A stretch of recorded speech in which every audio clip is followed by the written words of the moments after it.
Matahom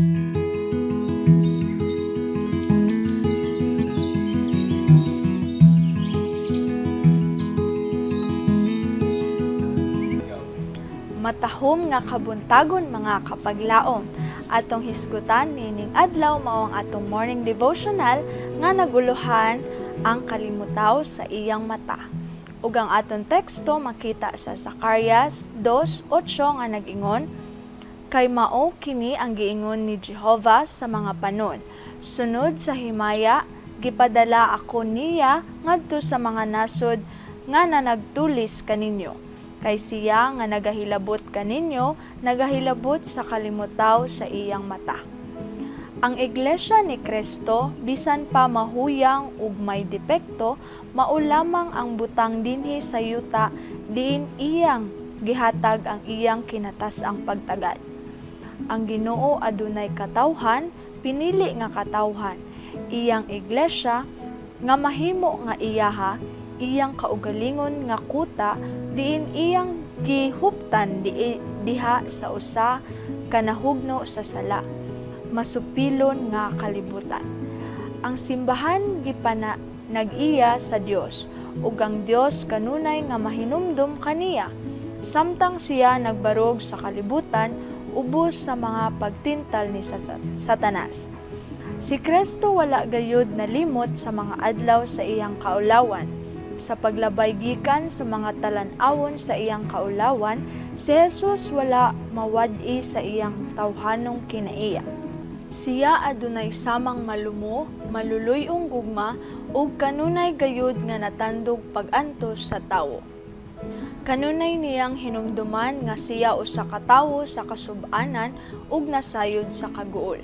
Siya dili makalimot sa iyang representante nga katawhan nga naningkamot sa pagtuboy sa iyang gitamay nga balaod. Nasayod siya nga ang kalibutan nga nagdumot kaniya, nagdumot kanila.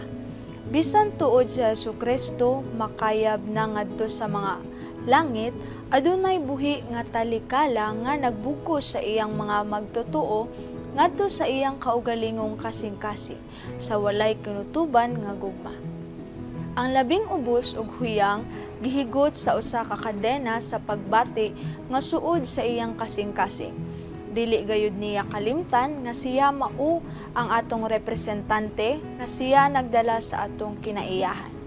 Nakita ni Jesus ang iyang tinuod nga iglesia sa yuta, kansang labing dako nga ambisyon mao ang pagkigtambayayong uban kaniya diha sa dako nga buhat sa pagluwas og mga kalat. Siya maminaw sa ilang mga pag-ampo nga gipadayag diha sa paghinusol og gahom ug ang labing gamhanan dili makasukol sa ilang pangamuyo alang sa kaluwasan sa bisan unsa nga gisulayan gitintal nga sakop sa lawas ni Kristo. Si Jesus buhi sa walay katapusan aron sa pagpangamuyo alang kanato. Pinaagi sa atong manunubos daw unsa nga mga panalangin ang dili madawat sa tinuod nga magtotoo.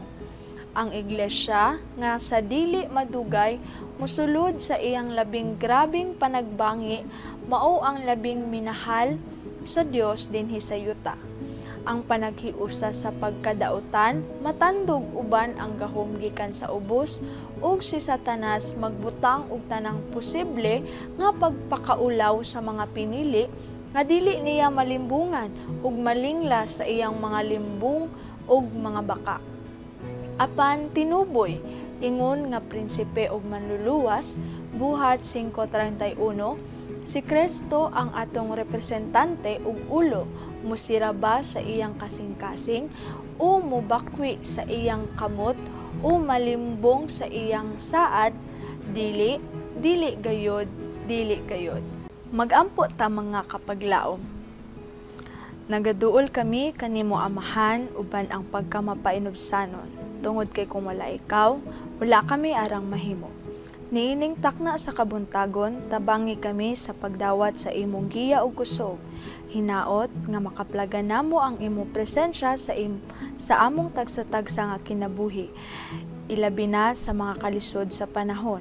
Liguna ang among pagtuo ug tagai kami og dugang kaisog. Salamat sa walay puas nga pag-amuma kanamo. Amen.